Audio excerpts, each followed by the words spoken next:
An air conditioning and refrigeration mechanic, if you have experience in your home country, but you did not study that occupation, it may not be necessary for you to study here in Australia. There's benefits to studying, and there's benefits obviously to having enough work experience. So if you have 5 to 6 years of full-time work experience as an air conditioning and refrigeration mechanic, you may be eligible to get a skills assessment based solely on your work experience. So there is a benefit to studying in Australia, and a lot of people are not aware of this, but basically, if you study air conditioning or refrigeration mechanic in Australia and you have work experience back home, basically what you do is you now give yourself the chance of getting a graduate visa. So after 2 years of studying air conditioning, refrigeration mechanic, you receive a graduate visa. This visa lasts for 18 months, but it gives you the chance to earn work experience now in Australia. You have the qualifications. You can now get a full skills assessment based on your Australian qualifications.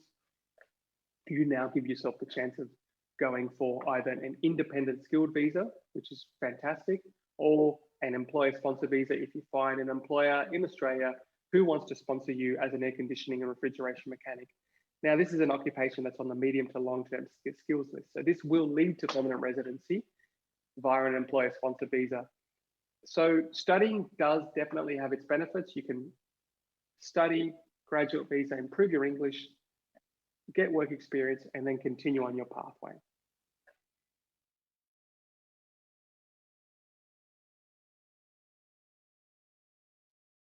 As an air conditioning and refrigeration mechanic, for you to have experience in your country of origin definitely counts towards a full skills assessment in order for you to use that experience. But how can you prove you've been working as an occupation, as an air conditioning or refrigeration mechanic? So this is a difficult thing because the skills assessment body or the entity that makes an assessment on your skills wants to make sure that you have documentary evidence. So you have pay slips, you've got money coming into your bank account, you have received a salary, you have an employment contract, you have a letter from your employer proving you've done those duties. Only then can you count that experience in order for you to use that in your full skills assessment.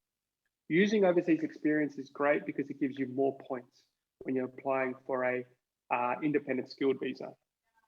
Or if you're looking at being sponsored under a 186, which is a permanent sponsored visa, you can sometimes use your work experience from overseas to go straight for a permanent sponsored visa as well.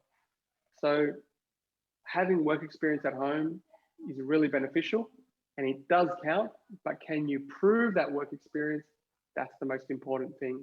Proving, having the evidence of that work experience is what you need to think about and something they look at really closely.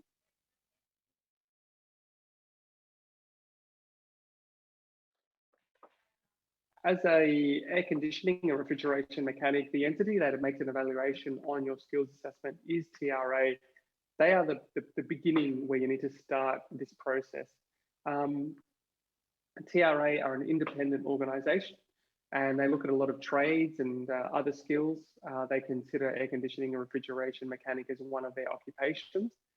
So one thing I always ask my clients is, what visa are you going for? The reason for that is that there may be a different kind of skills assessment necessary. So are you going for a graduate visa, for example? Because if you're going for a graduate visa and you need a skills assessment, that's very different to when you're going for a full skills assessment for an independent skilled visa. That's a very different thing. They're assessing different qualifications. They're probably even assessing different number of hours that you've undertaken as well. So as an air conditioning or refrigeration mechanic, you begin with TRA, so Trades Recognition Australia. You start there. Once you've determined what the visa is that you're going for, you now need to then make a decision on what's the skills assessment that I need to undertake to proceed with the process.